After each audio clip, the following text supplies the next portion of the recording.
اللہ الرحمن الرحیم۔ السلام علیکم ورحمۃ اللہ وبرکاتہ۔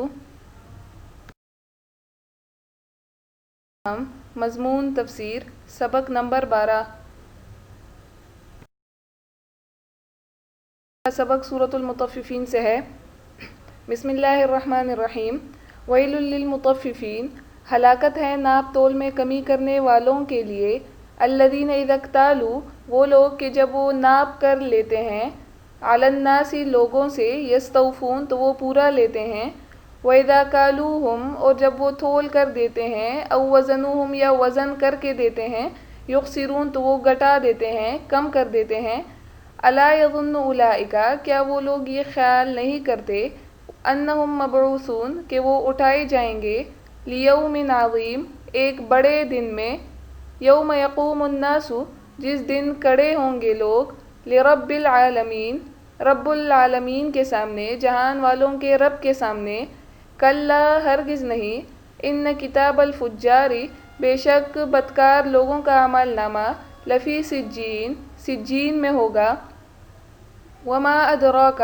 اور آپ کو کیا معلوم، ما سجین کہ سجین کیا ہے۔ کتاب مرقوم وہ ایک لکھا ہوا دفتر ہے یا وہ ایک مہر زدہ دفتر ہے۔ ویل ہلاکت ہے، یومئذ اس دن، للمکذبین جھٹلانے والوں کے لیے، الذین وہ لوگ، یکذبون جو جھٹلاتے ہیں، بیوم الدین قیامت کے دن کو، وما یکذب بہ اور نہیں جھٹلاتا اس کو، یوم الدین کو، الا کل معتد اثیم مگر ہر حد سے گزرنے والا، اثیم گنہگار شخص۔ اذا تتلی جب پڑھی جاتی ہے، علیہ اس پر، آیاتنا ہماری آیات، قال تو وہ کہتا ہے، اساطیر الاولین کہ یہ پہلے لوگوں کی کہانیاں ہیں۔ آیت نمبر 13 تک آج کا سبق ہے۔ اب ان آیات کی تفسیر کی طرف آتے ہیں۔ سورۃ المطففین، سورت کا نام سورۃ المطففین ہے اور مکی سورت ہے۔ ابن مسعود رضی اللہ عنہ فرماتے ہیں کہ یہ مکی سورت ہے، جبکہ ابن عباس اور قتادہ رحمہ اللہ فرماتے ہیں کہ یہ مدنی سورت ہے، صرف 8 آیات اس کی مکی ہیں۔ پھر یہاں پہ پچھلی سورت میں یعنی سورہ انفطار میں قیامت کے احوال کا، جزا اور سزا کا ذکر تھا، تو اس سورت میں بھی وہی مضمون دوبارہ آ رہا ہے، لیکن اس سورت کی ابتدا میں ناپ تول میں برابری کرنے، ناپ تول میں عدل کرنے کا حکم دیا جا رہا ہے، اور کہ جس طرح اللہ تعالیٰ کی ذات عادل ہے، اللہ تعالیٰ بندوں کو ان کے اعمال دینے میں، ان کے اعمال کا بدلہ دینے میں وہ عدل سے کام لیں گے، انصاف سے کام لیں گے، تو اسی طرح بندوں کو بھی چاہیے کہ وہ اپنے معاملات میں عدل و انصاف سے کام لیں۔ پھر سورہ مطففین کی ابتدائی آیات کے شان نزول کے بارے میں آتا ہے۔ ابن عباس رضی اللہ عنہ سے مروی ہے کہ رسول اللہ صلی اللہ علیہ وسلم کے ہجرت کرنے کے بعد مدینہ منورہ میں سب سے پہلے یہ سورت نازل ہوئی۔ اس کی وجہ یہ تھی کہ اہل مدینہ میں یہ بیماری تھی، ان میں یہ مرض تھا کہ جب وہ کسی سے معاملہ کرتے، سودا بازی کرتے، تو سودا اگر لینا ہوتا تو وہ پورا ناپ کر اس سے لے لیتے، لیکن اگر کسی کو دینا ہوتا تو اس میں کمی کرتے، چوری کر کے دیا کرتے تھے۔ تو یہ سورت جب نازل ہوئی، ویل للمطففین اور ناپ تول میں کمی کرنے والوں کے لیے وعید کا ذکر آ گیا، تو اہل مدینہ اپنی اس عادت سے، اپنے اس گناہ سے اور اپنی اس بیماری سے باز آ گئے تھے۔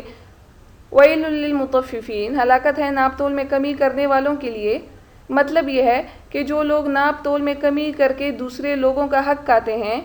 ان کا حق دباتے ہیں، غصب کرتے ہیں، تو ان کے لیے ہلاکت ہے، جہنم کا عذاب ہے۔ اور ایسے شخص کو جو ایسا کرتا ہے، ناپ تول میں کمی کرتا ہے، تو اس کو مطفف کہا جاتا ہے، اور تطفیف کرنا، کسی کے حق میں کمی کرنا، یہ حرام ہے۔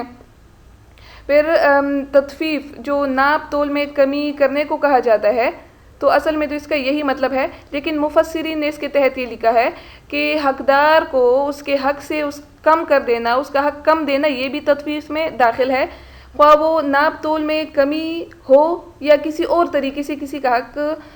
کھایا جاتا ہو تو وہ سب اس تطفیف میں داخل ہے۔ لیکن ان دونوں کا جو خاص طور پر ذکر کیا جاتا ہے تو اس کی وجہ یہ ہے کہ چونکہ عام طور پر جو معاملات ہوتے ہیں، لین دین ہوتا ہے، تو انہی دو طریقوں سے ہوتا ہے، یعنی یا تو ناپ تول کر کے یا کسی چیز کو وزن کر کے اس کے عدد کے اعتبار سے کوئی چیز دی جاتی ہے، تو اسی کے ذریعے چونکہ یہ پتہ چلتا ہے، اس لیے ان دو کو خاص طور پر قرآن میں ذکر کیا گیا ہے۔ اور اس وعید کا مقصد یہ ہے کہ ہر حقدار کو اس کا حق پورا دے دیا جائے، اس میں کوئی کمی نہ کی جائے، چاہے اس کا تعلق کسی بھی طریقے سے ہو،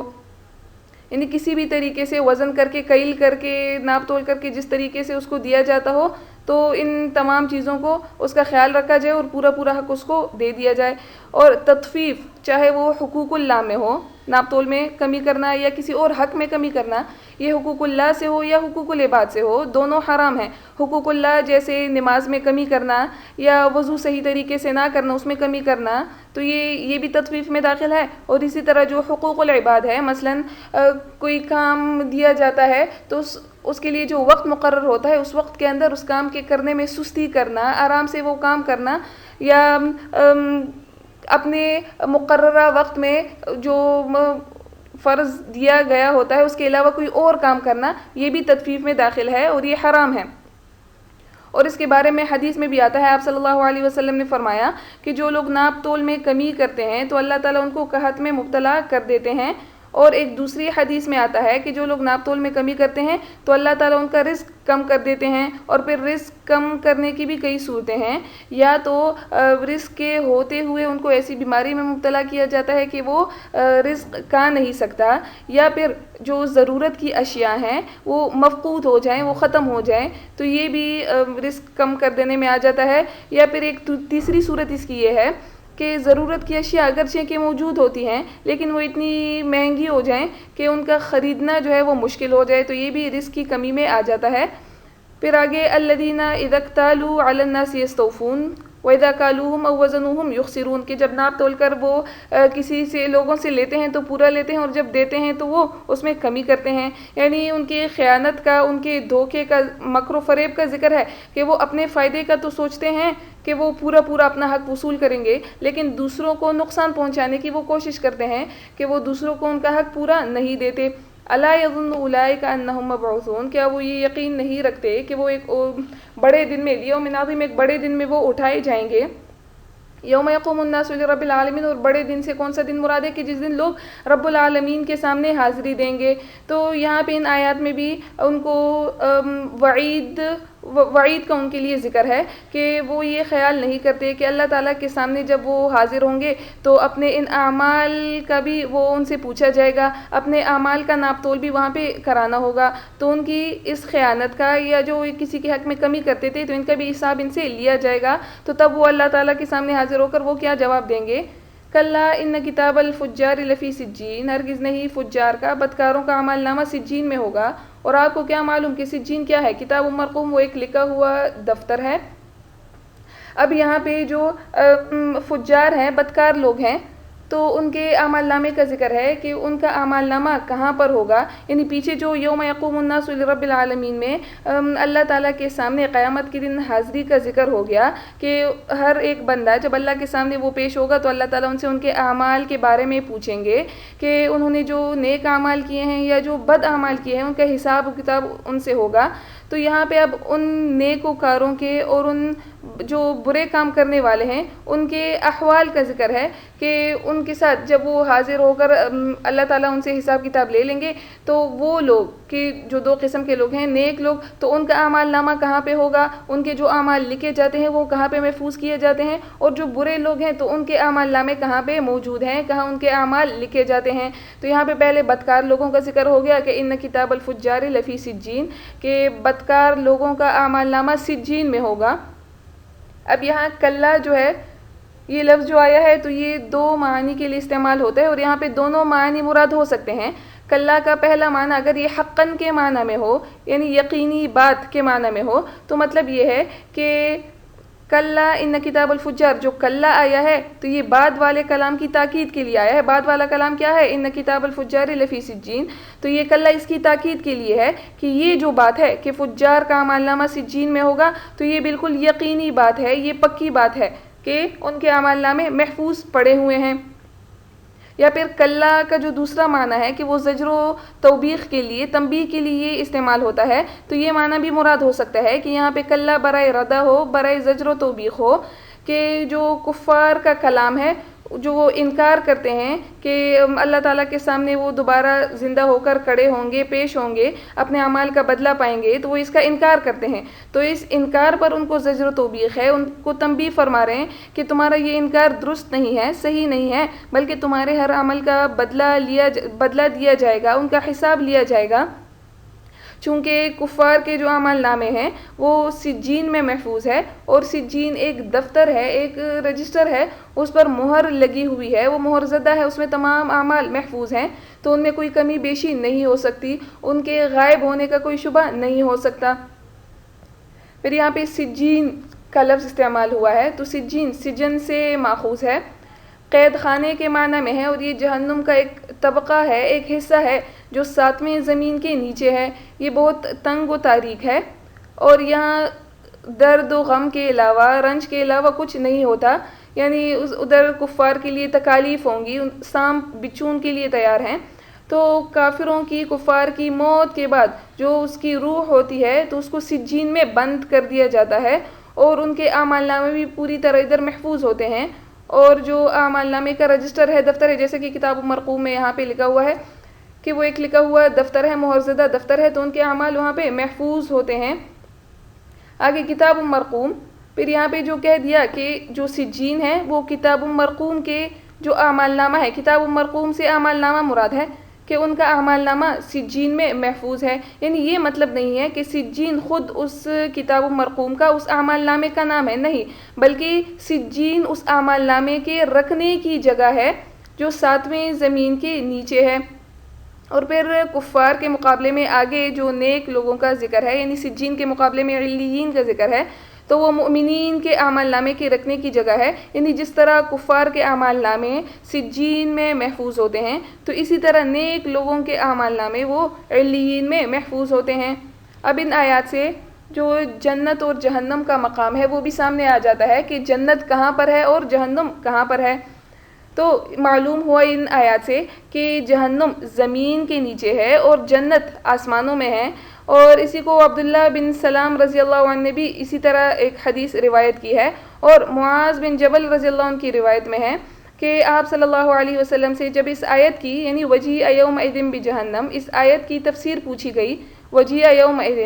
بجہنم، کہ جہنم کو اس دن لایا جائے گا، اس آیت کی تفسیر جب ان سے پوچھی گئی کہ جہنم کو کہاں لایا جائے گا، تو آپ صلی اللہ علیہ وسلم نے فرمایا کہ جہنم کو 7ویں زمین سے اوپر لایا جائے گا، یعنی ان تمام روایت سے یہ معلوم ہوا کہ جہنم 7ویں زمین کے نیچے ہے، اور وہیں سے وہ بڑھکائی جائے گی، تمام سمندر دریا بڑھکا کر اس کو آگ میں، یعنی جہنم میں ان کو شامل کر دیا جائے گا۔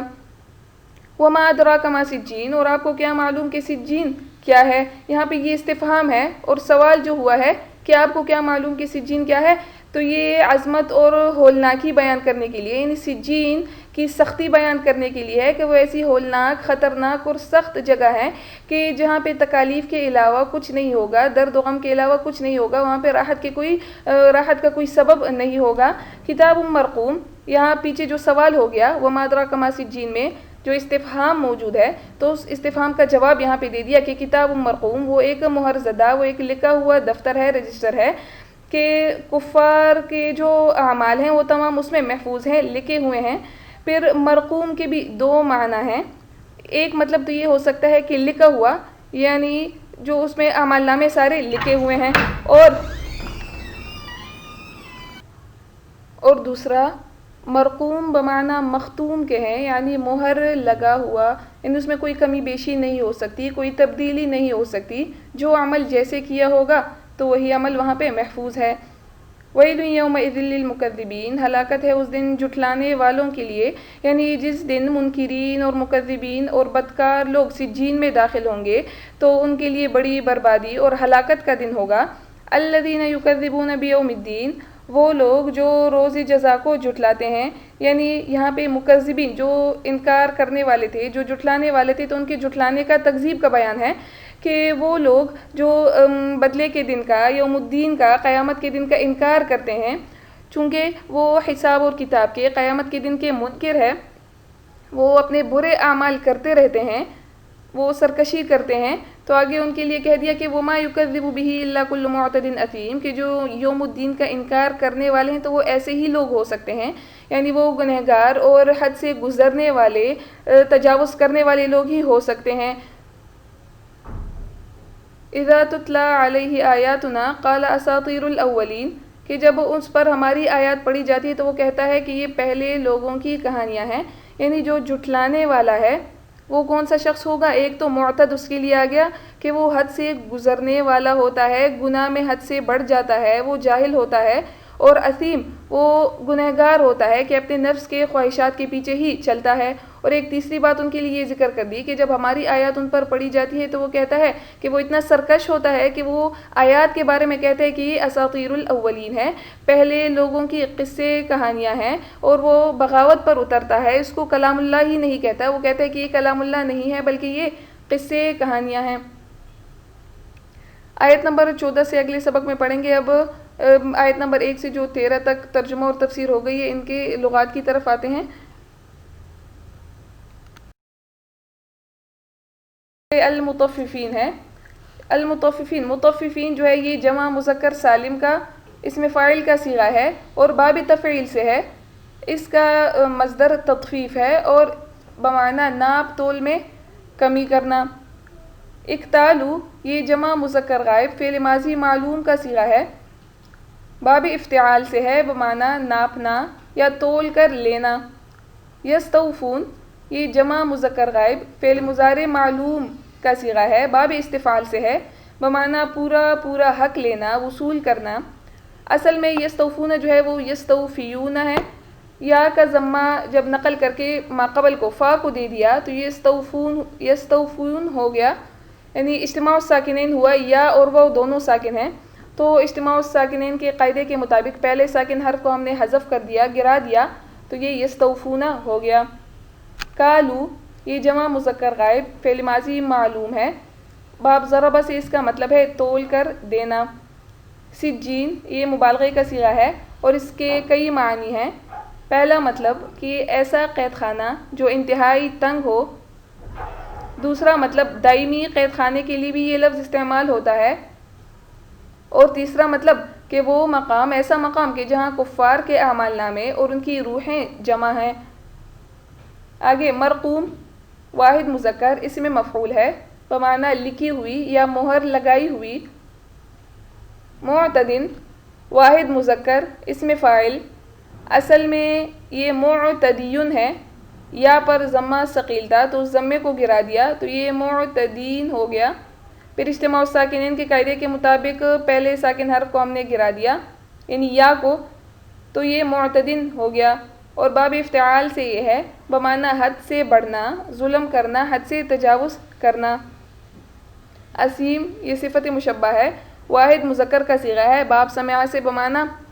گناہ کرنا۔